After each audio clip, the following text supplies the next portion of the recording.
Este, bueno, pues amigos, Ahora buenas sí, tardes. Ahora sí ya estamos transmitiendo y grabando. Ustedes saben por qué, ¿verdad?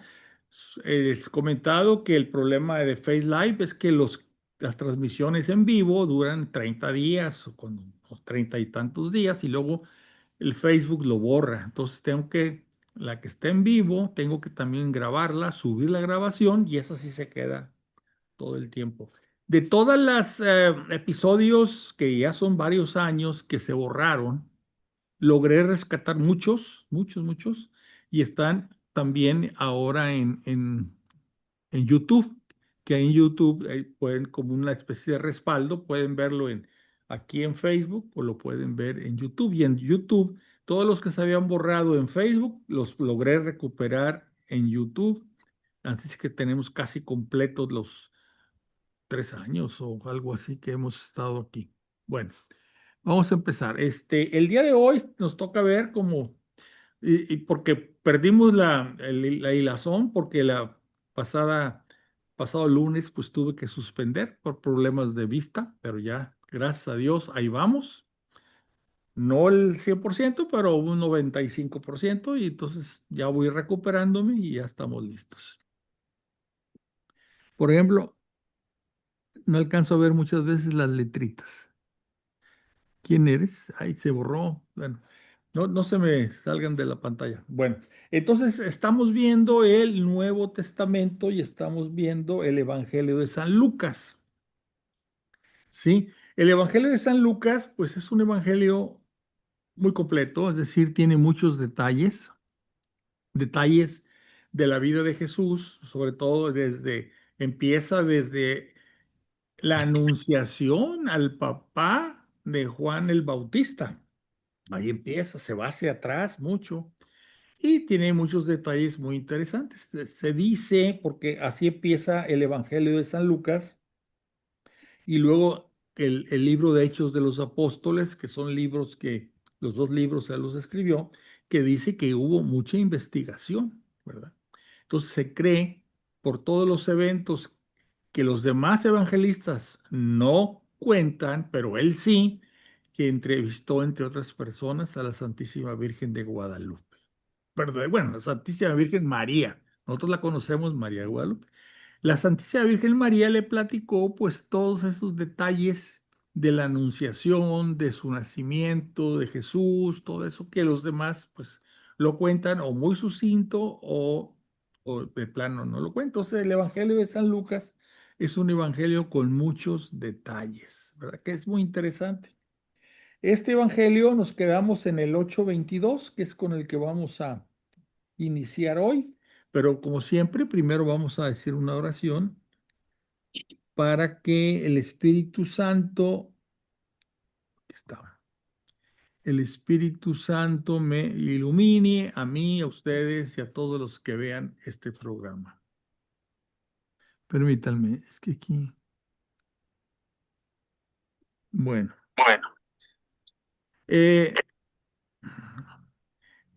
estoy tratando de ver, pero no tienes el nombre aquí, abajo, ¿quién está? Ay, mira, Antonio, no.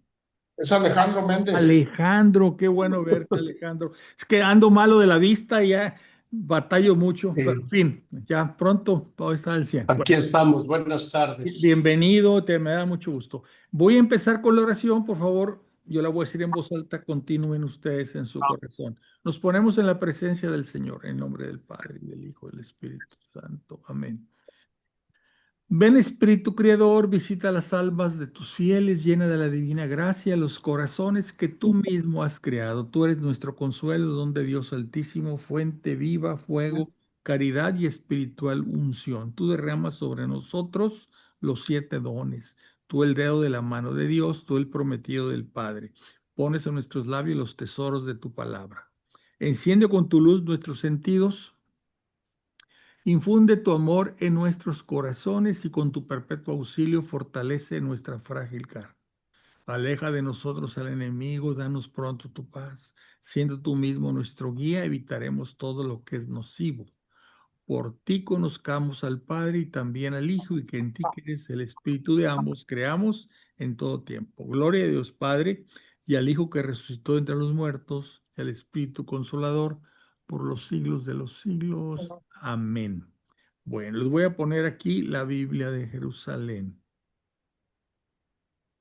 Aquí es donde vamos a iniciar el día de hoy, el Evangelio de San Lucas, capítulo 8, versículo 22. La tempestad calmada. Cierto día subió a una barca con sus discípulos y les dijo, pasemos a la otra orilla del lago. Y se hicieron a la mar. Mientras ellos navegaban, se quedó dormido. Se abatió entonces sobre el lago una borrasca, tal que la barca se anegaba y estaba en peligro. Ellos acercándose le despertaron. Maestro, maestro, nos hundimos. Él habiéndose despertado, increpó al viento y al oleaje que amainaron y sobrevino la bonanza. Entonces les dijo, ¿dónde está vuestra fe? Ellos llenos de temor se decían entre sí, maravillados. ¿Quién es este que culmina a los vientos y al agua y le obedecen? Este versículo de la Biblia, muchos padres de la iglesia y muchos predicadores lo asimilan a la iglesia, a la propia iglesia, como una barca. La iglesia hacen el símil, es una barca y está atravesando una tormenta. Y entonces nosotros, los miembros de la iglesia, pues estamos viendo esta tempestad, esta borrasca, vemos como ciertos pues vamos a decir, cardenales, obispos, sacerdotes, se están comportando de una manera que no es como nosotros pensamos que debe de ser, que es lo que Jesús no hubiera querido, ¿verdad? Vemos que la iglesia está teniendo problemas de herejías, problemas de cisma, etcétera, y estamos gritándole a Jesús, ¿verdad? Maestro, nos hundimos, o sea, Señor Jesús, ven a salvar a tu iglesia, ven a convertir la iglesia en lo que tú quieres que sea esta iglesia, ¿verdad? Entonces, nosotros estamos pasando por lo que pasaron estos apóstoles. Maestro, maestro, nos hundimos. Y aparentemente el Señor está dormido, pero no, no está dormido. Fíjense cuál es la enseñanza que está dándonos aquí. Dice, ¿dónde está vuestra fe? Si el Señor ya nos ha dicho, y leemos en las Sagradas Escrituras, que estará con nosotros todos los días hasta el fin del mundo, pues, ¿dónde está nuestra fe? Si no nos acordamos de esa promesa del Señor, ¿verdad? Entonces, pues a pesar de lo que veamos que pasa en la iglesia, al final la iglesia va a llegar hasta el final de los tiempos, a la segunda venida del Señor. Y Él estará siempre con nosotros día tras día. No está dormido. Simplemente tengan fe. Ya les dije yo que estoy con ustedes todos los días hasta el fin de los tiempos, hasta el fin del mundo. Entonces, la barca y la iglesia hacen ese símil, ¿verdad?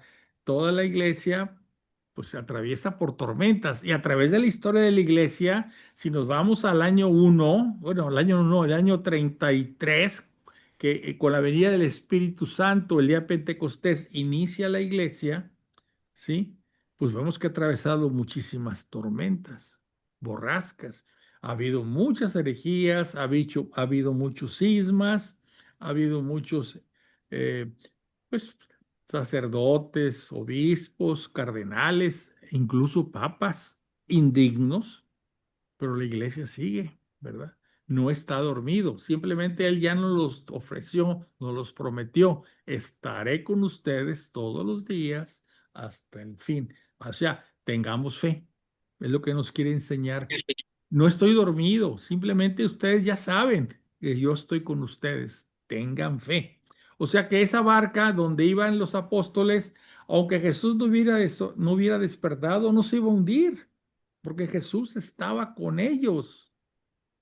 No se iba a hundir, pero les entró el miedo y lo despiertan. pensando que ayúdanos porque la barca esta se está llenando de agua, se puede hundir. Entonces, es la enseñanza que podemos sacar de aquí. Arribaron a la región de los Gerasenos, es- que está frente a Galilea, o sea, frente al mar de Galilea. Al saltar a tierra salió del pueblo a su encuentro un hombre poseído por los demonios, que hacía mucho tiempo que no llevaba ropa, ni moraba en una casa, sino entre los sepulcros. Al ver a Jesús, se echó a sus pies y gritó con fuerte voz: ¿Qué tengo yo contigo, Jesús, hijo de Dios Altísimo? O sea, esta persona que estaba poseída por demonios, se daba cuenta quién era. ¿Qué tengo yo contigo, Jesús, hijo de Dios Altísimo? Fíjense, sabía que era hijo de Dios. Te suplico que no me atormentes. Lo decía porque Jesús había mandado al espíritu inmundo que saliera de aquel hombre. Y es que en muchas ocasiones se apoderaba de él, y aunque lo sujetaban con cadenas y grillos para custodiarlo, rompía las ligaduras. Y el demonio lo empujaba a lugares inhóspitos. Jesús le preguntó: ¿Cómo te llamas? Él contestó: Legión, porque habían entrado en él muchos demonios. Esto de legión lo hemos oído en otros, pues, exorcismos, ¿verdad? Inclusive de la actualidad, porque en una persona no entra un demonio, entran muchos demonios, ¿verdad? Aprovechan. Hay demonios muy poderosos y otros menos poderosos, pero aprovechan y entran a atacar a esa persona. Entonces, cuando en los exorcismos, lo primero que hace el padre, el sacerdote que va a hacer un exorcismo, es tratar de saber el nombre del demonio que tiene adentro esa persona, y muchas veces contesta legión. Bueno, y les suplicaban que no les mandase irse al abismo, o sea, que no los mandara al infierno. Había ahí una gran piara de puercos que pasían en el monte. Ellos le suplicaron que les permitiera entrar en ellos. Jesús se lo permitió. Los demonios salieron de aquel hombre y entraron en los puercos. Entonces la piara se arrojó al lago de lo alto del candil y se ahogó. Cuando los porqueros vieron lo que había pasado, huyeron y lo contaron en el pueblo y por las aldeas. La gente salió entonces a ver lo que había ocurrido. Cuando llegaron donde Jesús y encontraron al hombre del que habían salido los demonios, sentado, vestido y en su sano juicio, a los pies de Jesús, se llenaron de temor. Los que lo habían visto les contaron cómo había sido salvado el endemoniado. Entonces toda la gente del país de los Gerasenos le rogaron que se alejara de ellos, porque estaban poseídos de gran temor. Jesús subió a la barca y regresó. O sea, a ellos les dio miedo, vieron el poder de Jesús y les dio miedo. El hombre de quien habían salido los demonios le pidió quedarse con él, pero Jesús le despidió diciendo: vuelve a tu casa y cuenta todo lo que Dios ha hecho contigo. Y recorrió el pueblo proclamando todo lo que Jesús había hecho con él. Aquí sí, Jesús les dice a otros, cuando hacía algún milagro, curaba a algún enfermo, por ejemplo, le decía: no, ve, no lo cuentes. Aquí sí le dijo: vuelve a tu casa y cuenta todo lo que Dios ha hecho por ti. Bueno, ¿qué quiere decir esto? Pues que sí quería Jesús que se supiera el poder que él tiene sobre los demonios, ¿verdad? El problema es que en ese tiempo, yo siempre he pensado, bueno, ¿por qué había tantos endemoniados en los tiempos de Jesús? Muchos dicen: no, lo que pasa es que se confundían muchas enfermedades como epilepsia o enfermedades mentales con posesiones diabólicas. Eso es lo que dicen algunos. Mi opinión, después de haber leído otras cosas, aparte de las Sagradas Escrituras, es que el demonio sabía que en ese momento estaba aquí en el mundo, estaba la segunda persona de la Santísima Trinidad. Sabía y entonces está haciendo un esfuerzo extraordinario, ¿verdad? Para captar el mayor número pues, vamos a llamarle, captar, que se alejaran de la iglesia, bueno, no había iglesia, que se alejaran de Dios, ¿verdad? Entonces, había un ataque demoníaco en ese tiempo, por eso había tantos poseídos por los demonios, ¿verdad? No, no solamente que hubieran sido enfermedades mentales, no, no, era un ataque que había de los demonios, del demonio, sobre las personas en esa época con tal de ganarle a Jesús esas almas. Acuérdense que es una guerra, un combate espiritual, el bien contra el mal, Dios contra Satanás y sus seguidores. Entonces, esa guerra en esos días de Jesús aquí en la tierra, pues era una guerra todavía más aguda o más fuerte, ¿verdad? El demonio queriendo ganar almas para que no entraran al reino de los cielos. Y Jesús, pues con el poder que tenía, pues estaba este, exorcizando demonios. Ese poder luego lo vamos a ver, o ya lo vimos en los otros evangelios, se lo pasa a sus apóstoles. Y los apóstoles se lo pasan a sus sucesores, que son los obispos. En las diócesis, el que tiene el poder de exorcizar demonios es el obispo. Pero el obispo puede nombrar un sacerdote que esté bien preparado, que haya estudiado, que tenga una fe sólida, ¿verdad? Y que él sea el exorcista designado por el obispo. Porque en todas las épocas siempre ha habido estas personas poseídas. Ahora, se dice también que así como en los tiempos de Jesús pues el demonio estaba más activo cayéndole tratando de jalar almas. En esta época, que ya estamos pues, en el casi final de los tiempos, ¿verdad? También existe eso, hay mucha gente poseída, que mucha gente, pues igual, no, esto está mal, es un problema de salud, salud mental, no, no, no. El demonio está haciendo el último esfuerzo y lo está haciendo ahorita. Y nosotros, bueno, las personas que lo hacen, le abren la puerta al demonio. Con todas esas prácticas de la nueva era, con todas esas prácticas de la hechicería y demás, le estamos abriendo la puerta al demonio. Hay una preocupación porque los dirigentes, vamos a hablar de AMLO y de Claudia, pues de alguna forma le están rindiendo culto al demonio también. No sé si sepan que prenden ¿cómo se llama? El humo no es el incienso, es el copal, y hacen ceremonias, según esto, de los pueblos originarios y oraciones a la Pachamama no, estos están con este tipo de oraciones y de liturgia le están abriendo la puerta al demonio. Entonces, en México y en todos los países, pero en México estamos teniendo problemas de ese tipo, ¿verdad? De muchas gentes están poseídas, desgraciadamente. Y los sacerdotes, pues designados por los obispos, pues no se dan abasto, inclusive.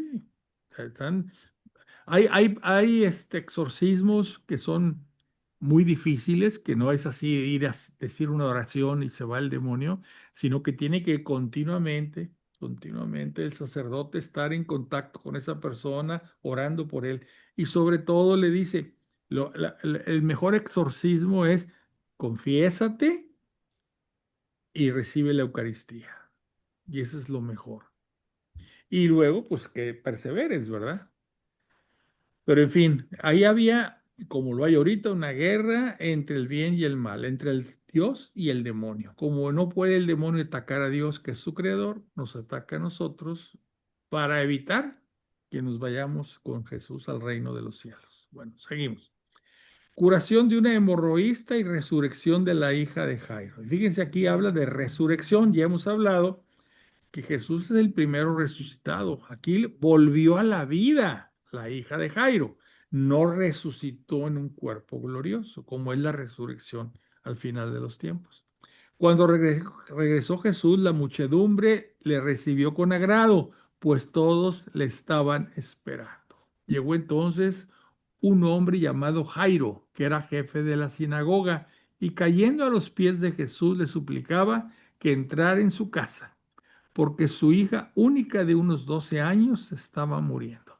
Fíjense cómo este judío sí le pide a Jesús que entre en su casa. ¿Se acuerdan del legionario? Dijo, no soy digno de que entres en mi casa, porque sabía que Jesús, al entrar en la casa de un no judío, se contaminaban. Pero él, esta persona, Jairo, sí le dice que entre en su casa, porque su hija única de unos 12 años estaba muriendo. Mientras iba, la gente lo oprimía. O sea, había tan cantidad de gente que amontonados a- oprimían a Jesús. Una mujer que padecía flujo de sangre desde hacía 12 años y que no había podido ser curada por nadie, se acercó por detrás y tocó la orla de su manto y al punto se le detuvo la hemorragia. Jesús preguntó, ¿quién me ha tocado? Como todos lo negaban, dijo Pedro, Maestro, las gentes te aprietan y te oprimen. Pero Jesús contestó, alguien me ha tocado, porque he sentido que una fuerza ha salido de mí. Viéndose descubierta, la mujer se acercó temblorosa y postrándose ante él, contó delante de toda la gente por qué razón le había tocado y cómo al punto había sido curada. Él le dijo, hija, tu fe te ha salvado, vete en paz. Fíjense aquí, es interesante esto.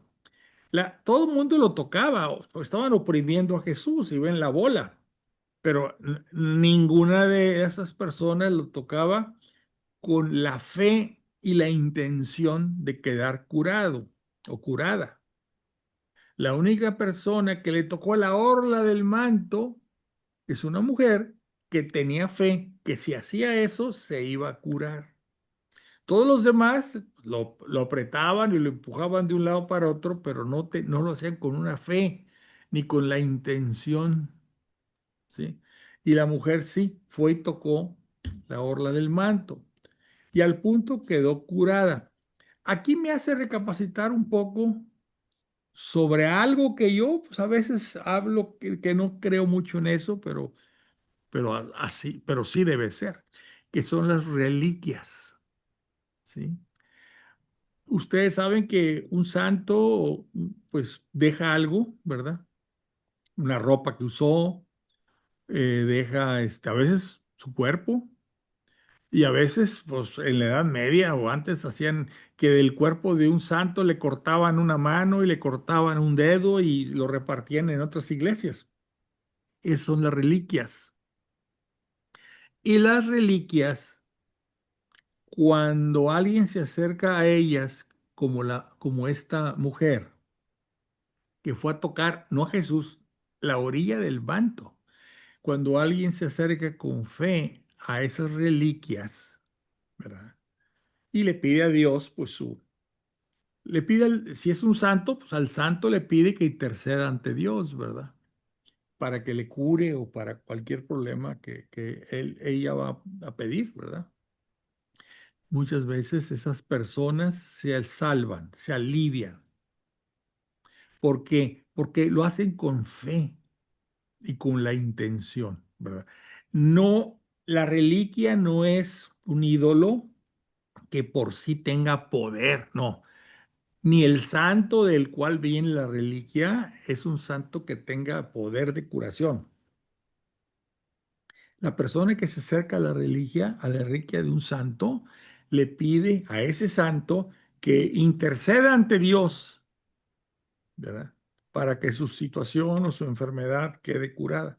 Y a veces, muchas veces se cuenta, ¿verdad? Que sí funcionan, que sí funciona. Es decir, que sí se logra la sanidad o la paz o lo que la persona esa esté buscando al tocar la reliquia. Se oye así medio raro, sobre todo en los tiempos modernos, ¿verdad? Pero aquí tenemos un ejemplo. Una mujer que tocó el vestido con fe, con la intención y fe. Entonces, pues así lo vamos a comentar. Estaba todavía hablando cuando uno de casa del jefe de la sinagoga llegó diciendo, tu hija está muerta, no molestes ya al maestro. Jesús, que oyó el comentario, le dijo, no temas, basta con que tengas fe y se salvará. Muy difícil. Al llegar a la casa no permitió entrar con él más que a Pedro, Juan y Santiago. ¿Sí?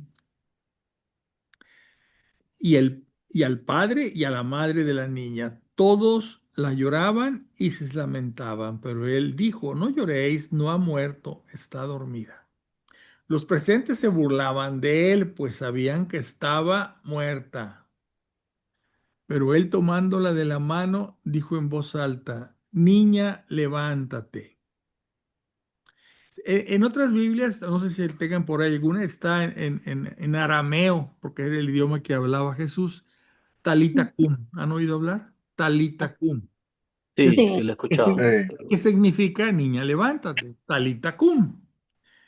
Entonces retornó el espíritu a ella y al punto se levantó. Jesús mandó que le dieran de comer. Sus padres quedaron estupefactos y él les ordenó, fíjense qué diferente, que no comentaran con nadie lo que había pasado. O sea, aquí había veces que Jesús decía, coméntalo, sobre todo en los casos de los exorcitados, los liberados del demonio, donde sí, pues, coméntalo para que la gente sepa que yo tengo poder sobre los demonios, ¿verdad? Y aquí dice, no comenten con nadie lo que ha pasado. La niña volvió a la vida. ¿Sí? Dice aquí, entonces retornó el espíritu a ella. O sea, una cosa es eso, y otra cosa, como hemos hablado, la verdadera resurrección de los muertos. Aquí volvió a la vida, en su mismo cuerpo de 12 años, con cualquier expectativa de vida que tuviera, ¿verdad? Dependiendo de su salud y de muchas cosas, ¿verdad? En cambio, el que resucita al final de los tiempos, su cuerpo es un cuerpo glorioso como el de Jesús, ya no sujeto a las leyes de la física, y es un cuerpo eterno, ¿verdad? Misión de los 12. Jesús convocó a los 12 y les dio autoridad, fíjense, aquí está esto, y poder sobre todos los demonios, a los 12, no a todos, a los 12, así como para curar dolencias, o sea, también, ¿verdad? No solamente expulsaba demonios, sino también curaban. Tenían la posibilidad, el poder de curar, ¿verdad? Después los envió a proclamar el reino de Dios y a curar. Pero antes les dijo, no toméis nada para el camino, ni bastón, ni alforja, ni pan, ni plata, ni tengáis 2 túnicas cada uno. Cuando entréis en una casa, quedaos en ella hasta que os marchéis de allá. Y si algunos no os acogen, salid de aquel pueblo y sacudid el polvo de vuestros pies, como testimonio contra ellos. Partieron pues y recorrieron los pueblos, anunciando la buena nueva y curando por todas partes. O sea, curaban y exorcitaban.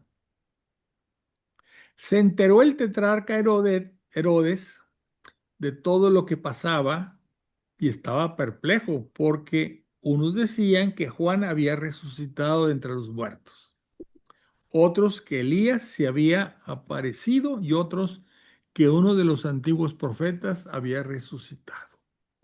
Herodes comentó, yo decapité a Juan, o sea, ya había pasado lo de la danza de Herodías y de la hija de Herodías que le pidió la cabeza en una bandeja, ya había pasado eso. Yo decapité a Juan. ¿Quién es, pues, este de quien oigo tales cosas? Y esperaba una ocasión para verle. Quería ver a Jesús. Inclusive vamos a ver ya en la pasión de Jesús que se lo llevan. A Jesús lo llevan con Herodes. Y Herodes pues quería recibirlo porque decía, esta es una persona que me interesa conocer, ¿verdad? Cuando los apóstoles regresaron, le contaron cuánto habían hecho. Él, tomándolos consigo, se retiró aparte a una población llamada Bethsaida. Pero la gente lo supo y le siguieron. Él los acogía, les hablaba del reino de Dios y curaba a los que tenían necesidad de ser curados. Como el día había comenzado a declinar, se le acercaron los 12 y le dijeron: despide a la gente para que vayan a los pueblos y aldeas del contorno y busquen alojamiento y comida, porque aquí estamos en un lugar deshabitado. Él les dijo: dadles vosotros de comer. Pero ellos respondieron: no tenemos más que 5 panes y 2 peces, a no ser que vayamos nosotros a comprar alimento para toda esta gente. Es que había como 5.000 hombres, o sea, aparte niños y mujeres, ¿verdad? 5.000. Jesús dijo entonces a sus discípulos: haced que se acomoden por grupos de unos 50. Lo hicieron así y acomodaron a todos. Tomó entonces los 5 panes y los 2 peces, y levantando los ojos al cielo, pronunció sobre ellos la bendición. Los partió y se los fue dando a los discípulos, para que a su vez se los sirvieran a la gente. Comieron todos hasta saciarse, y se recogieron 12 canastos con los trozos que les habían sobrado. Hay gente que no es creyente o que no cree en los milagros, que dice: no, no, no, aquí el milagro, ese milagro no lo puedo creer yo.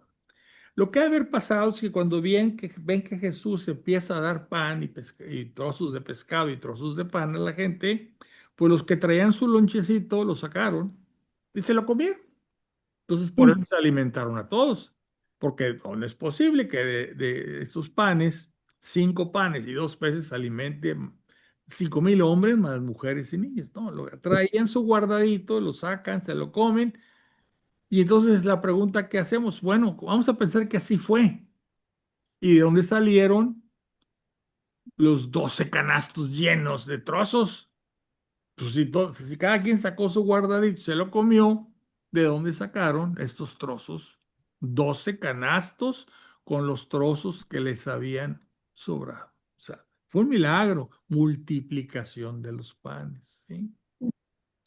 El problema es que la gente no quiere creer, y todos los milagros de Jesús los explica buscando alguna cosa que evite tener que reconocer que Jesús era el Hijo de Dios y podía hacer todos los milagros que él quisiera, ¿verdad?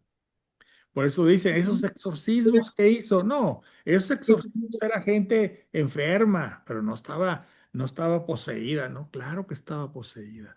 Y los que resucitan, pues pues tenía un ataque de no sé qué, que quedas como si fuera muerto y que luego resucitas, o luego recobra no sé, estaba como si fuera una, ¿cómo llamaremos eso? No epilepsia, pero una narcolepsia se llama eso, que les da un ataque, quedan como dormidos, pero luego despiertan. No, aquí volvieron a la vida gente que estaba muerta. Estando una vez orando a solas en compañía de los discípulos, les preguntó. Aquí viene algo muy interesante. ¿Quién dice la gente que soy yo? La gente. Ellos respondieron: unos que Juan el Bautista, otros que Elías, otros que uno de los antiguos profetas, uno de los antiguos profetas ha resucitado. ¿Ok? Y luego les voltea. Les preguntó: pero vosotros, ustedes, ¿quién decís que soy yo? Pedro le contestó: el Cristo de Dios. O sea, el ungido de Dios. El Cristo es, Cristo es en griego, significa. A ver, apaguen ahí el micrófono. Cristo es en griego, significa ungido. En hebreo, la palabra para ungido es Mesías. Entonces, estaba diciendo de Jesús, el Mesías de Dios. Entonces les ordenó enérgicamente que no dijeran esto a nadie.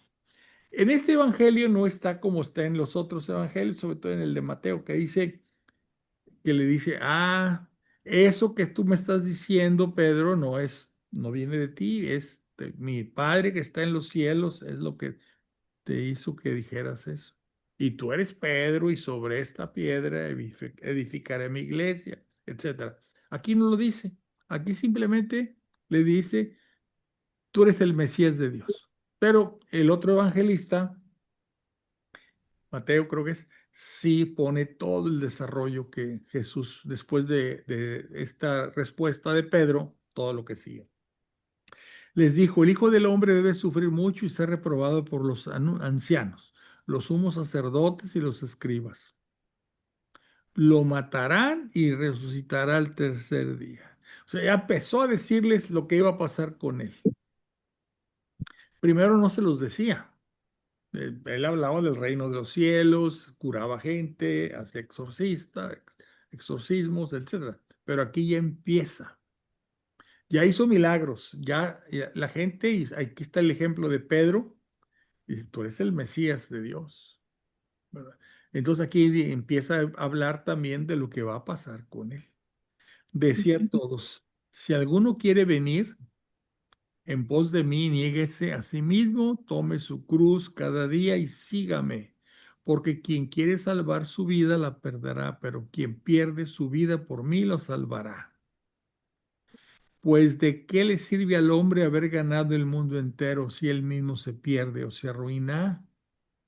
Porque quien se avergüence de mí y de mis palabras, también el Hijo del Hombre se avergonzará de él cuando venga en su gloria, en la de su Padre y en la de sus santos ángeles. Fíjense todo lo que está de enseñanzas aquí, ¿ya? Hay que tomarla. Si alguno quiere venir en pos de mí, o sea, quiere ser discípulo de Jesús, toma tu cruz de cada día, no te estés quejando de todo. Toma tu cruz, acepta tu cruz, ¿verdad? Ofrécela a Él como Salvador nuestro. Dice, tome su cruz cada día y sígame. Cada quien tiene su cruz, ¿verdad? Cada quien, algunos muy pesada, otros afortunadamente muy ligera, pero hay que decir, bueno, si esto es lo que me está mandando Jesús, es para salvación mía. Porque quien quiere salvar su vida la perderá, pero quien pierda su vida por mí la salvará. Aquí es lo mismo, ¿verdad? Tú quieres vivir en una, ¿cómo podemos llamarle? Comodidad absoluta, pues vas a perder tu vida. No te preocupa por nada ni por nadie. Eres egoísta. Lo tuyo es lo tuyo.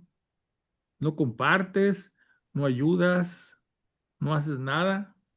Simplemente vives y gozas la vida. Pues esa vas a perder la vida eterna, lo que pues, puedes perder.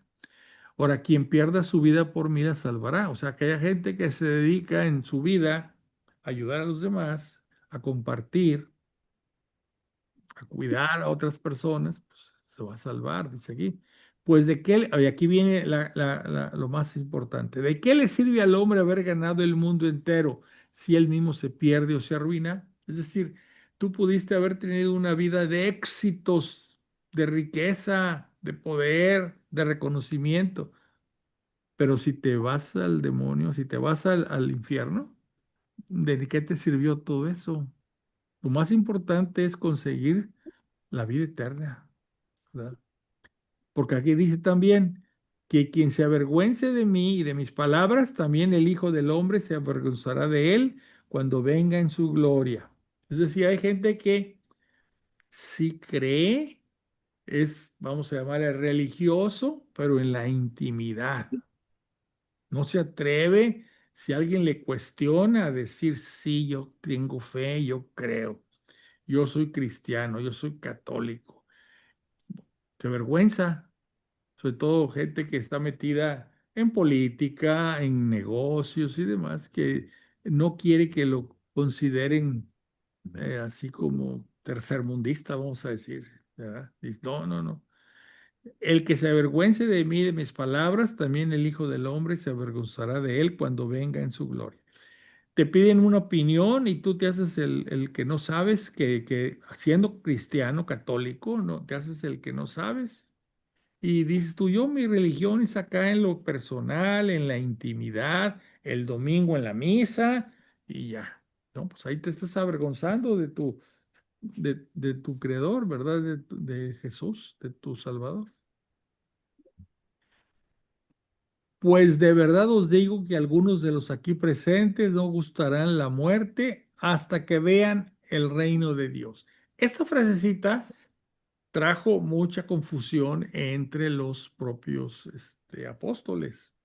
¿Cómo que uno de ellos, uno de los aquí presentes, no gustará la muerte?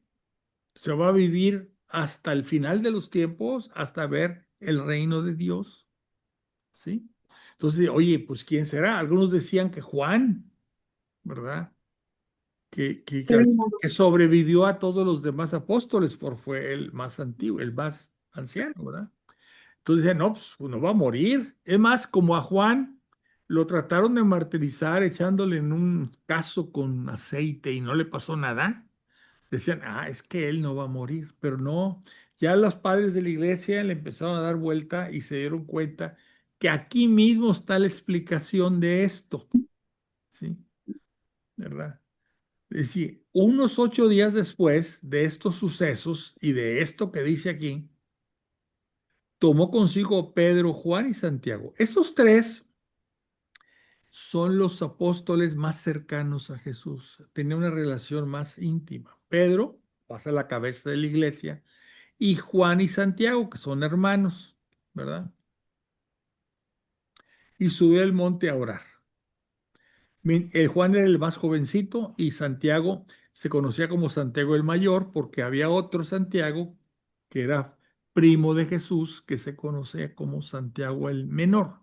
No porque uno esté más importante que el otro, sino por la edad. Y subió al monte a orar. Mientras oraba, el aspecto de su rostro se mudó y sus vestidos eran de una blancura fulgurante. Entonces pudo verse a dos hombres que conversaban con él. Eran Moisés y Elías, que aparecían en gloria y hablaban de su partida que iba a tener lugar en Jerusalén. Pedro y sus compañeros estaban cargados de sueño, pero permanecían despiertos, de suerte que pudieron ver su gloria y a los dos hombres que estaban con él. Cuando ellos se separaron de él, Pedro dijo a Jesús, Maestro, está bien que nos quedemos aquí. Podemos hacer 3 tiendas, una para ti, otra para Moisés y otra para Elías. Pero no sabían lo que decía. Estaba diciendo estas cosas cuando se formó una nube y los cubrió con su sombra. Al entrar en la nube se llenaron de temor. Entonces llegó una voz desde la nube que decía, Este es mi hijo, mi elegido, escuchadle. Cuando cesó la voz, se encontró Jesús solo. Ellos callaron y por aquellos días no dijeron a nadie nada de lo que habían visto. Aquí hay varias cosas interesantes, importantes.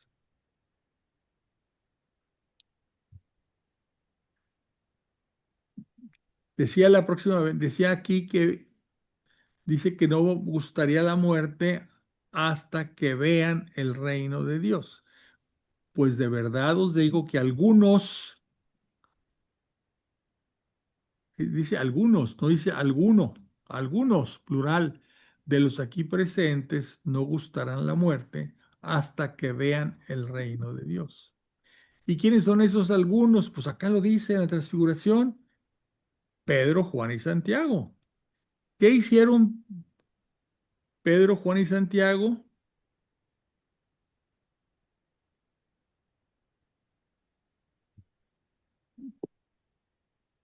Vieron la gloria de Dios, vieron a Jesús transfigurado, glorioso. Pues entonces ellos, aquí lo que estaba diciendo es que algunos de ellos iban a ver esta transfiguración, ¿verdad? Ven el reino de Dios, bueno, de suerte que pudieron ver su gloria. Ahora, eran Moisés y Elías. ¿Por qué Moisés y Elías? Bueno, Jesús empezó a orar y se transfigura, ¿no? Jesús está teniendo lo que se conoce como una visión beatífica. Está viendo a su Padre Dios y eso hace que se transfigure, blancura, luz, todo eso, ¿verdad? Y aparecen dos hombres, uno es Moisés y otro Elías. ¿Por qué Moisés y Elías? Aquí estos son simbólicos. ¿Por qué estos dos y no otros, verdad? Porque Moisés representa la ley la ley de Dios. Acuérdense, en el Horeb, Dios da sus mandamientos a través de Moisés. Y Elías, que era un profeta, ¿verdad? Que luego fue llevado al cielo en un carro de fuego y demás, que representa a los profetas. Entonces aquí los judíos hablan que las Sagradas Escrituras está compuesto de la ley y los profetas. Entonces aquí aparece la ley y los profetas, que aparecen en gloria, la otra. Están viendo el reino de Dios, los apóstoles que estaban ahí, Pedro, Juan y Santiago, estaban viendo el reino de Dios, ¿verdad? Ahora, ¿por qué dice esto Pedro a Jesús? Podríamos hacer tres tiendas. Bueno, muchas de las festividades judías, Dios de alguna forma le dio, o Jesús en una forma le dio el sentido cristiano. Por ejemplo, la Pascua, ¿verdad? Los judíos celebran la Pascua. Los cristianos, con la venida del Espíritu Santo, el día de la Pascua, porque sucedió el día de la Pascua, el día que estaban celebrando la Pascua los judíos, sucede lo de la venida del Espíritu Santo. La fiesta judía se llama, y todavía la siguen celebrando, Pentecostés, ¿sí? La de los 50 días. Estamos hablando, a ver, me equivoqué. Estamos hablando de primero la Pascua, sí. La Pascua la celebran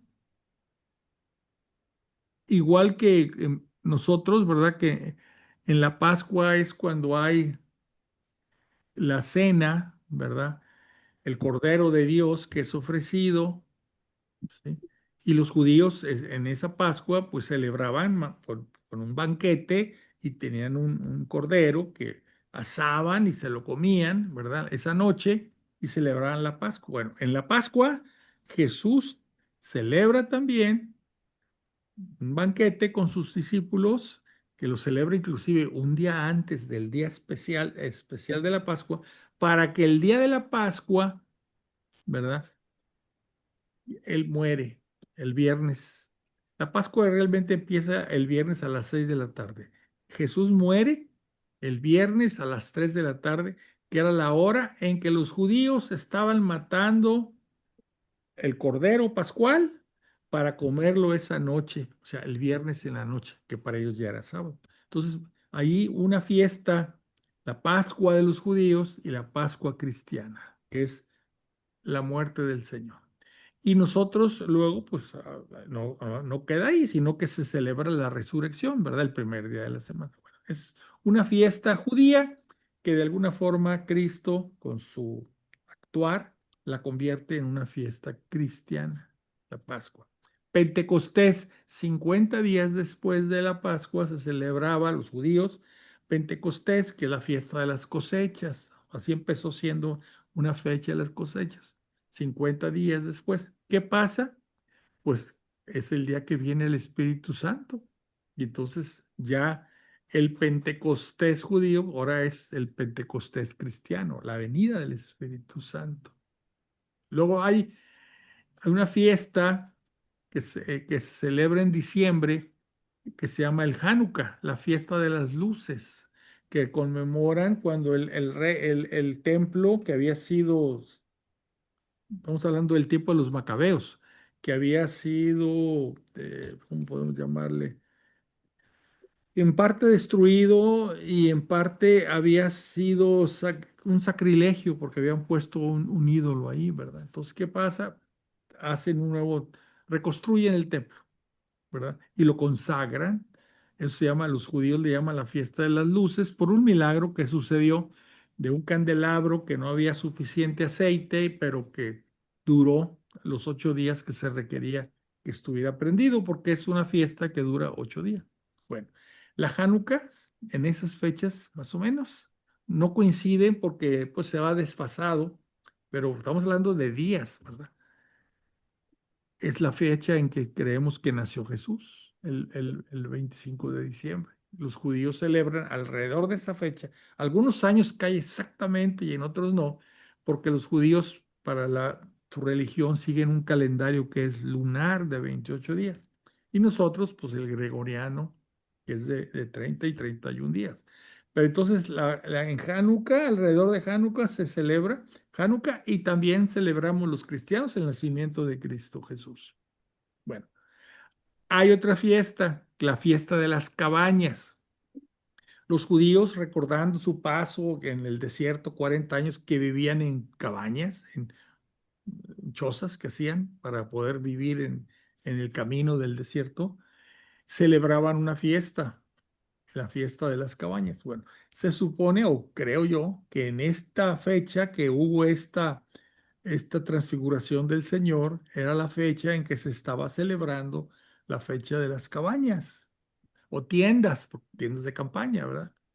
Entonces aquí está diciendo Pedro, oye, estamos ahorita en la fecha en que tenemos que celebrar la fiesta de las cabañas. Entonces Pedro dice, podríamos hacer tres tiendas, o sea, tres cabañas. Una para ti, otra para Moisés y otra para Elías. ¿Para qué? Para que no dejara Jesús de cumplir la obligación de celebrar esta fiesta. Entonces tiene significados a fiestas judías, Jesús le da un significado cristiano, ¿verdad? Bueno, otra cosa importante es aquí, este es mi hijo, mi elegido, escuchadle. Esto es muy importante. O sea, no se trata de solamente creer en él, sino también de escucharle y obedecer lo que él diga. O sea, el Padre Dios dice, escuchen a mi hijo, lo que él les diga hagan. Así como María en las bodas de Caná le dijo a los sirvientes ahí, hagan lo que él les diga. O sea, hagan, hacer. Aquí es el Padre Dios. Escuchen a mi hijo, escúchenlo. O sea, porque muchas veces lo que pasa es eso. Sí, yo creo en Dios, yo creo en Jesús, mi Dios y Salvador. Pero pues no nomás cree, escucha lo que te está diciendo, lo que te está mandando, ¿verdad? Escucharle. Al día siguiente, cuando bajaron del monte, les salió al encuentro mucha gente. En esto, uno de los presentes empezó a gritar, Maestro, te suplico que atiendas a mi hijo, porque es el único que tengo. Mira, un espíritu se apodera de él y de pronto empieza a dar gritos. Le hace retorcerse echando espuma y a duras penas se aparta de él. Lo deja todo mayugado. He pedido a tus discípulos que lo expulsaran, pero no han podido. Jesús exclamó, ay generación incrédula y perversa, ¿hasta cuándo estaré con vosotros y habré de soportaros? Trae acá a tu hijo. Cuando se acercaba, el demonio lo arrojó por tierra y lo agitó violentamente. Pero Jesús increpó al espíritu inmundo, curó al niño y le devolvió a su padre. Y todos quedaron atónitos ante la grandeza de Dios. O sea, Jesús también, hombre verdadero, pues también se desesperaba a veces o se enojaba. Acuérdense cómo expulsó a los vendedores del templo, ¿verdad? O sea, era hombre, ¿verdad? Todos estaban maravillados de las cosas que hacía. Dijo entonces a sus discípulos, escuchad atentamente estas palabras. El Hijo del Hombre va a ser entregado en manos de los hombres. La segunda vez que les avisa. Pero ellos no entendían sus palabras. No entendían cómo que vas a ser muerto. No, no, no, no puede ser. Les estaba velado su significado, de modo que no las comprendían. Además, tenían miedo de preguntarle acerca de este asunto. Como que sí, como que no, pero no querían enterarse, ¿verdad? Como que a veces no queremos profundizar en algo, ¿verdad? Dice aquí, él va a ser entregado en manos de los hombres, aquí dice. Y acá ya les había dicho en la otra, en el primer aviso de la pasión, que me recuerdo, aquí está, y primer anuncio de la pasión, dice, lo matarán y resucitará al tercer día. O sea, ya les estaba dando todo lo que va a pasar con él, pero la gente, los discípulos no querían profundizar en el tema, pues tenían miedo y decían, no, no, a ti no te va a pasar nada. ¿Quién es mayor? Se suscitó una discusión entre los discípulos sobre quién de ellos sería el mayor. Porque acuérdense que no entendían los discípulos eso de que el Mesías iba a sufrir.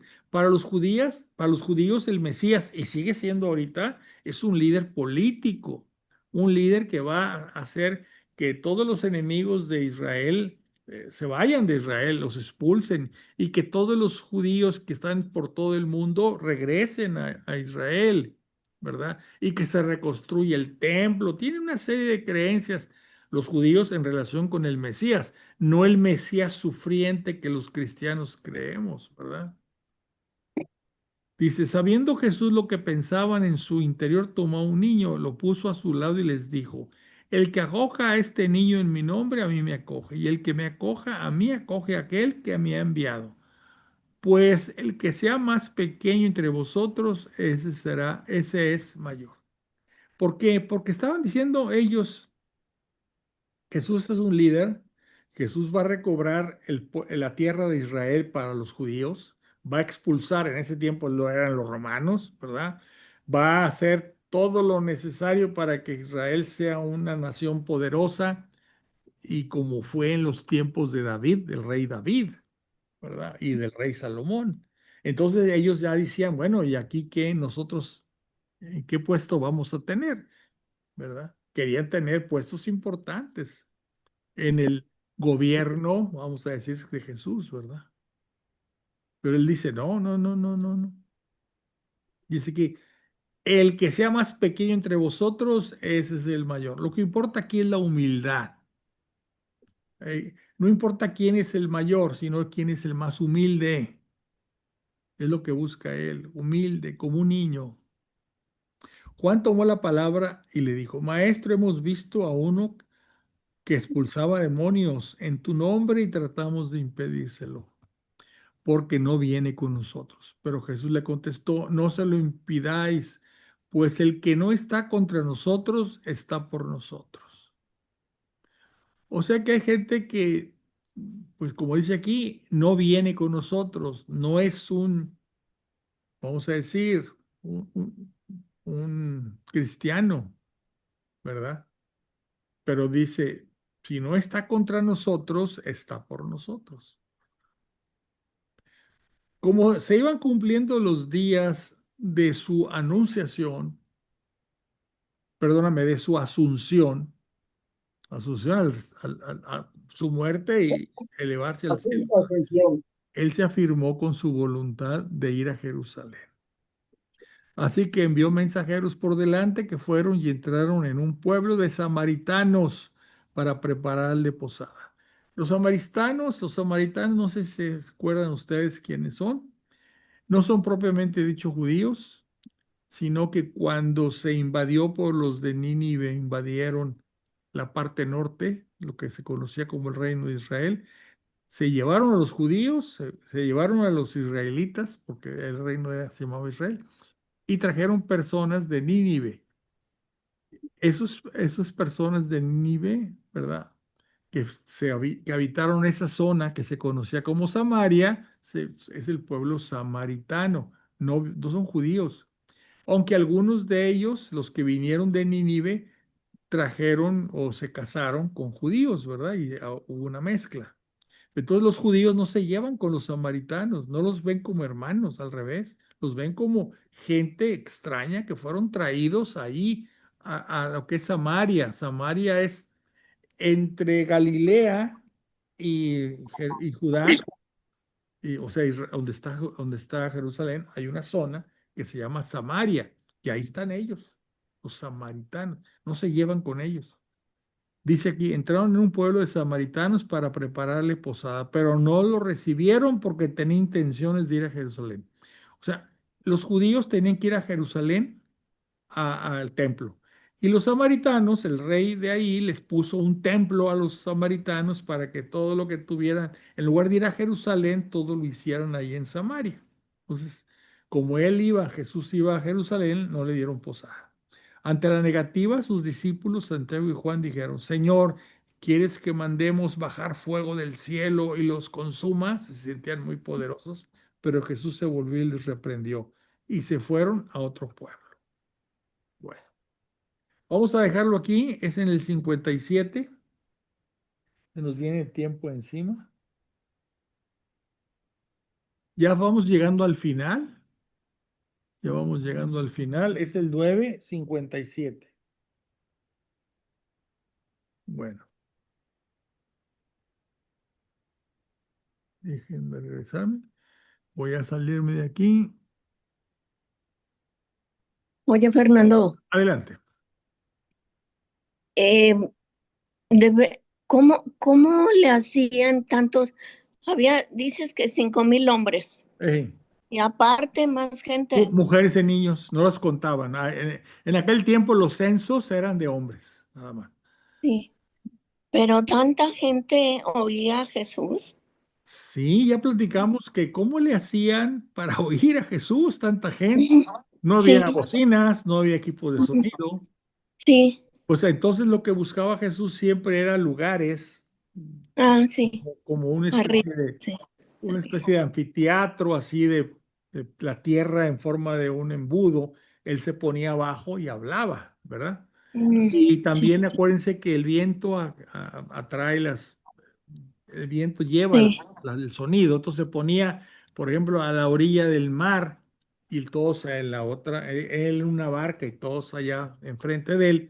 Y de alguna forma el viento pues llevaba sus palabras. Ahora, además, pues había gente que preguntaba, oye, ¿qué dijo el maestro? No dijo que no sé qué. Entonces ahí se transmitían. Ajá, No todos oían perfectamente bien, no había equipo de sonido, sí. pero los que oían le contaban a los que estaban más lejanos, ¿verdad? Y ahí se Ajá, iba dando la palabra, ¿sí? ujú, Lo importante es que atraía tales multitudes, ¿verdad? Que pues causaba un efecto, ¿verdad? Pasaba por una ciudad, ya no podía entrar a las ciudades porque se le amontonaba la gente. Por eso les decía primero, no le digan a nadie lo que acabo de hacer, porque pues era una cosa imposible. Lo que hacía ahora era por fuera de los pueblos y ciudades, en el monte. Por eso no había para comer, que no estaban en la ciudad, se había ido a un monte. Y ahí fue donde hizo la multiplicación de los panes, ¿verdad? Esto ¿cómo podemos llamarle? Una señal, ¿verdad? Del atractivo que tenía Jesús entre los habitantes, ¿verdad? De ahí, de sí. Israel, de Jerusalén, los judíos, ¿verdad? Atraía a muchos, por una parte por los milagros, porque siempre hay gente milagrera que anda ahí a ver de los milagros, y otra cosa por las enseñanzas, ¿verdad? Lo que enseñaba Jesús. Ujú, Era una doctrina que llamaba la atención porque estaba explicando la verdadera naturaleza de Dios, que es su Padre, que era un Dios de amor, ¿verdad? Y que hay un reino en los cielos y que cuando tú mueras no se acaba todo ahí ya, no, hay un reino y yo te estoy diciendo, yo soy el camino para llegar a ese reino. Entonces, eso, acostumbrados los judíos a otro tipo de doctrina, la doctrina judía, ¿verdad? Oyen eso y ¿qué pasa? Pues les llama la atención, ¿verdad? Y quieren seguirlo, ¿verdad? Y no todos simplemente por los milagros, sino por las enseñanzas. ujú, Acuérdense que había una multitud que los seguía, pero dentro de esa multitud había algunos que eran los verdaderos discípulos.